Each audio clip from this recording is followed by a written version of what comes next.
Dans ce premier épisode de Layers of Code, saison 2, on va parler du calcul propositionnel. Et plus précisément, on va parler des 3 points. On va parler des formules du calcul propositionnel. On va parler des tables de vérité. Et on va discuter sur les négations, disjonctions et conjonctions. Commençons.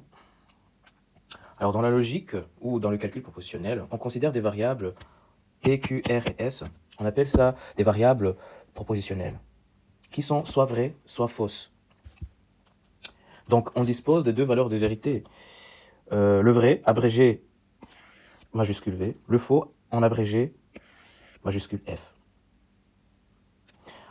Avec ces variables, on peut appliquer des opérations logiques à ces variables. Par exemple, on peut appliquer le non, le et, le ou, qu'il faut différencier le V pour l'opération ou logique. Il faut le différencier avec le V pour vrai, qui est la valeur de vérité. On peut avoir aussi l'opération d'implication et d'équivalence. Regardons plus précisément sur comment on peut utiliser, par exemple, ces opérateurs logiques pour construire, par exemple, des formules propositionnelles, on va dire.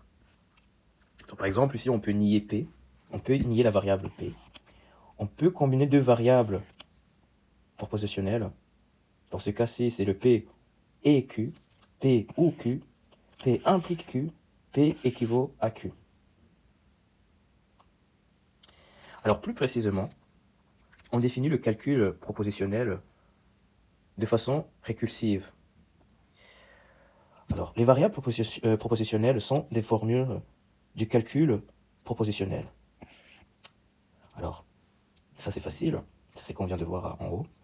Alors, si P est une formule de CP, donc du calcul propositionnel, alors, par exemple, le non P est une formule de CP aussi. Si P et Q sont des formules de CP, alors P ou Q, P et Q ou P implique Q sont aussi des formules de CP. Donc, lorsque on a défini tout ça, on peut développer ce genre de formule. On verra dans la suite comment donner sens à ce genre de formule. Pour l'instant, on va juste le regarder, savoir que ça existe, mais on n'y touche pas. Mais ça ne peut pas nous empêcher de voir que il y a tout ce qu'on on a la négation, par exemple, on a l'implication, on a on a le et, on a le ou, on a tout ce qu'on vient de voir en fait. Donc ça, c'est ce qu'on appelle une formule propositionnelle.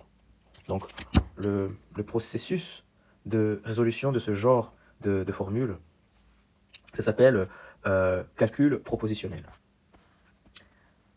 Alors ici, on va voir l'étape de vérité. Alors, chaque opérateur logique, le et, le ou et le non, est régi par des règles qui déterminent la valeur de vérité de la formule construite au moyen de cet opérateur. Pour autant, quand on connaisse les valeurs de vérité de ces propositions utilisées, mais c'est logique, j'ai envie de dire que c'est logique, on ne peut pas faire du calcul sans connaître les valeurs de ces propositions, de ces variables. Donc une façon commode de donner ces règles est d'utiliser des tableaux appelés des tables de vérité. C'est ce que j'ai dessiné ici sur cette page. Alors, d'après ce que on vient d'apprendre, P, où chaque proposition, chaque variable propositionnelle peut prendre la valeur vraie ou faux. Donc commençons par exemple la première table, on voit qu'on a une variable P. P peut être par exemple vrai ou faux. Alors essayons d'appliquer l'opérateur logique, le non P dans ce cas ici. Alors si P est vrai et qu'on nie P, on s'imagine bien intuitivement que ça devient faux. Si on nie quelque chose qui est vrai, c'est que ça devient faux. Et idem pour la valeur f, si P est faux et qu'on nie P, P devient la formule, cette formule ici, le non P c'est une formule, c'est une variable, devient vrai. Facile. Alors ça, comme vous l'avez bien deviné peut-être, ça c'est la négation. Alors, ça va être la disjonction. Alors tu vas te demander peut-être pourquoi on a besoin de 2 variables. Parce que même dans le langage naturel, pour utiliser on va dire le connecteur logique ou l'opérateur logique et, on a besoin de deux objets. Par exemple, quand tu dis une voiture et une chaussure, les deux propositions, les deux objets, c'est la voiture et la chaussure. Et le et lie les deux objets en même temps. Donc on a besoin, pour donner du sens aux disjonctions, on a besoin de deux propositions. Alors, ces deux propositions vont prendre des valeurs, ici vrai ou faux. Alors, P peut être vrai et Q peut être vrai en même temps. Rien ne l'empêche. P est faux et Q peut être faux aussi.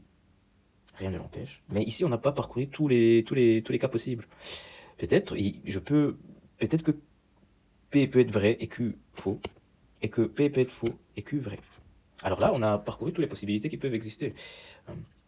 Alors, on va un peu utiliser du sens commun pour trouver, pour compléter ces cellules.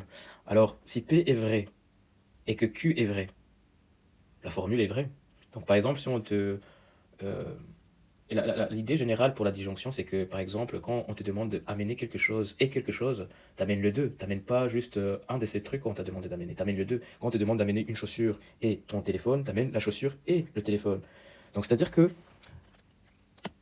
la disjonction, la table de vérité de la disjonction va être vraie juste dans un seul cas où les deux propositions sont vraies. Le reste, ça va être faux. Alors j'ai envie de dire que la conjonction, c'est un peu l'opposé de la disjonction, mais c'est un abus de langage. Alors, la conjonction... Ah pardon, j'ai fait une erreur. Ça, c'est la conjonction. Ça, c'est la disjonction. Pardon pour cette erreur. Alors, ici encore, on va compléter le tableau par toutes les valeurs que les deux propositions peuvent prendre. Alors, faux, ça peut être faux, ça peut être vrai, ça peut être faux, ça peut être faux, ça peut être vrai, ça peut être vrai. Alors ici, on va aussi se ramener au langage naturel. Alors, on sait déjà que la conjonction représente le et que la disjonction représente le ou en langage naturel. Alors, quand on te demande d'amener ton téléphone ou ta mallette, bien entendu, dans le langage naturel, ça se comprend que tu as la possibilité d'amener les deux choses, ton téléphone et ta mallette, ou un des deux. Tu n'es pas obligé d'amener les deux en même temps. Mais si tu n'amènes rien, tu vas amener un des deux ou les deux en même temps. Donc, c'est qui va nous aider à compléter cette table de vérité. Immédiatement, la ligne vraie où les deux propositions sont vraies, ça devient vrai, ça devient faux, ça devient vrai et vrai.